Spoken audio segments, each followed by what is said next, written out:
O mga inaanak, nagbago ang ang plano ng iyong ninong. At sa darating na Pasko ay pumunta kayo sa bahay at bibigyan ng lechon yan. Tigis ang lechon kayo sa darating na Pasko. Kayo magsipunta lang sa bahay ko at bibigyan kayo ng ninong ng isang lechon. Kaso may pinuntahan lang si ninong at ipapakita ko sa inyo mamaya ang lechon na pinakamasarap na lechon sa mundo. Basta punta lang kayo sa bahay, hindi kayo mapapahiya kay ninong. Bibigyan ko ng tigi-tigisang lechon na masarap at siguradong super yummy. Kaso may pinuntahan muna si ninong at may titingnan lang dito sa sa ilog at may kukunin na rin na kawayan na pagtutuhugan ng lechon.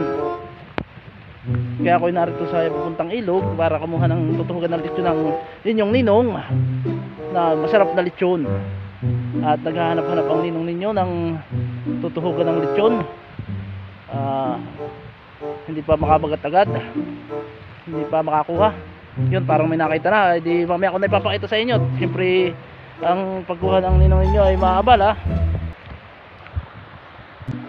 So ayan, nakakuha ng inyong ninong ng kawayan para sa lechon.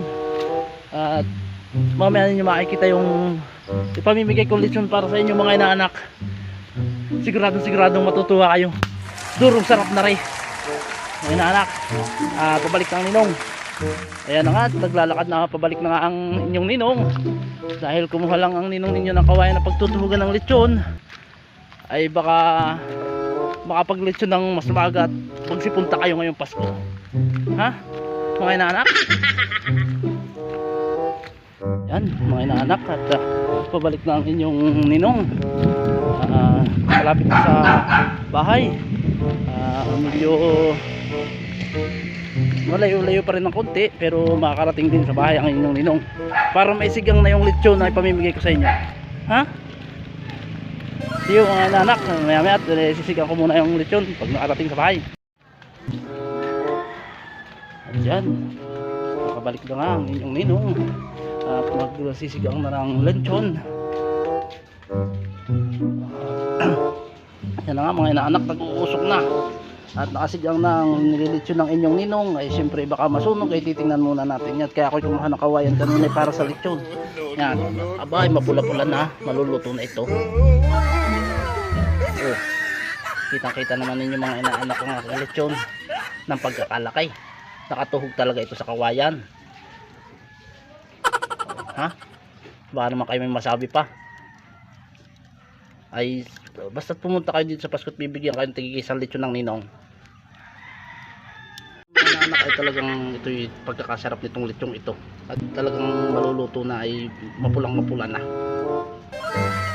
Ay ito talagang, kaya pag pula na ay ibig sabihin ay talagang luto na, ay ito nang talagang lechon. Yan, talaga naman pagkater juicing naman talagang nagkakatas-katas. Ha? Yan, lechon na lechon yan mga inaanak. Quality.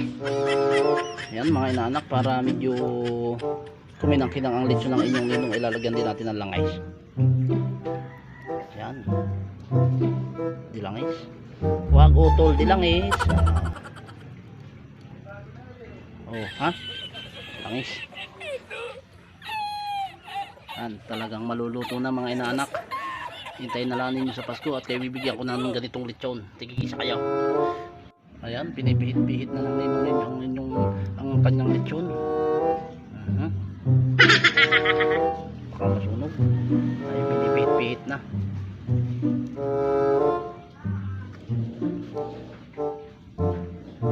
Ayan mga inaanak, luto na ang lechon ng inyong ninong at napaka-crispy ng balatwari ko nito. Ayos, masarap ang lechon. Punta na lang kayo dito inaanak, bibigyan ko kayo lechon, tigigisa kayo. Inaanak, punta na lang kayo.